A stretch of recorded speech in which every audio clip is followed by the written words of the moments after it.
அனைவருக்கும் வணக்கம்.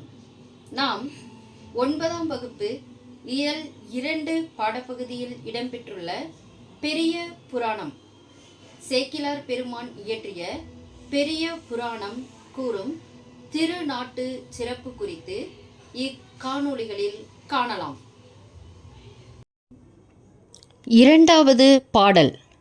மண்டு புனல் பரந்த வயல் வளர் முதலின் சுருள் விரிய கண்டு உழவர் பதங்காட்ட களைகளையும் கடைசியர்கள் தண்டளரம் சொறி பணிலம் இடறி இடை தளர்ந்தசைவார் வண்டலையும் குழல் அலைய மட நடையின் வரம்பணைவார் என்பதாக அமைந்துள்ளது. அதாவது மண்டு புனல் பரந்த வயல். மண்டு புனல் என்றால் விரைந்து செல்லும் நீர். அவ்வாறு பெருக்கெடுத்து காவிரியிலிருந்து பெருக்கெடுத்து வரும் நீர், விரைந்து செல்லக்கூடிய நீர் பரந்த வயல்களில் சென்று சேர்கிறது.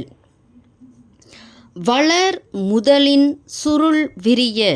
வளர் முதல் என்பது நெற்பயிரை இங்கு குறிக்கிறது.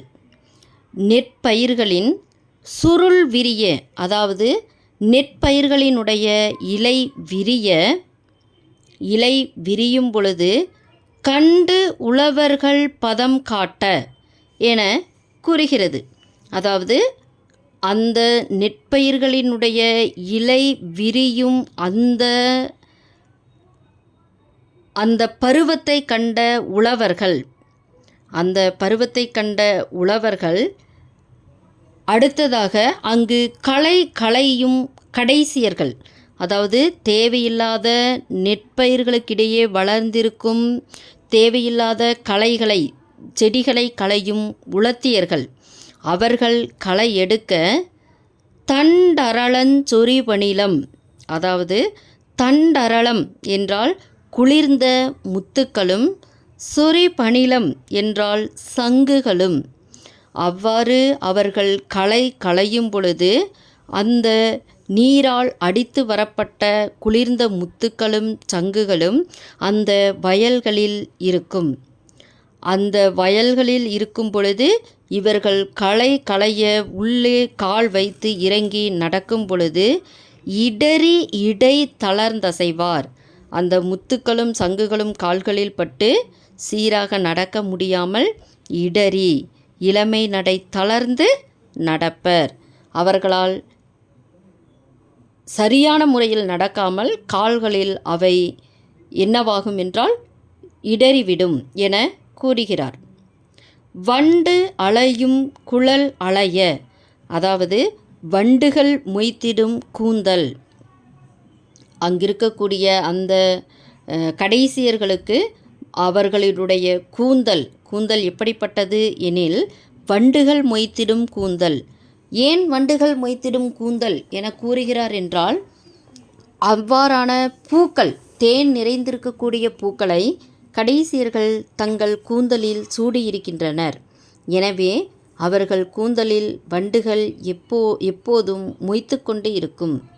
மட நடையின் வரம்பணைவார். அவர்கள் அவ்வாறு வண்டுகள் மொய்த்திடும் கூந்தலுடன் நடந்து வரப்புகளில் செல்வார் என இப்பாடல் கூறுகிறது. இப்பாடலின் பொருளை கோர்வையாக காண்போம். அதாவது கால்வாய்களில் நீர் பரந்து பாய வயலில் நாற்று நட்டனர். வளர்ந்த நாற்றின் முதல் இலை சுருள் விரிந்தது. முதல் இலையினுடைய சுருள் விரிந்தது. அப்பருவத்தை கண்ட உழவர் இதுதான் களையெடுக்கும் பருவம் என்றனர். அவ்வாறே களைகளை களைந்து வயலை விட்டு செல்லும் உழத்தியரின் கால்களில் குளிர்ந்த முத்துகளை ஈனும் சங்குகள் இடறின.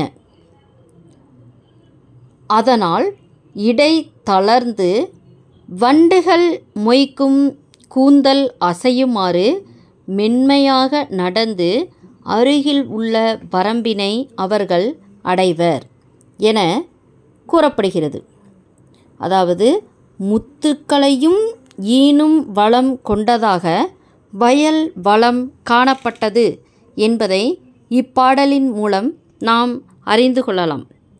வயல் நெற்பயிர் நெல் வளம் மட்டும் தராமல் முத்துக்களையும் ஈனும் வளம் கொண்டதாக இங்கு கூறப்பட்டுள்ளது. இனி அடுத்த பாடல் பார்ப்போம்.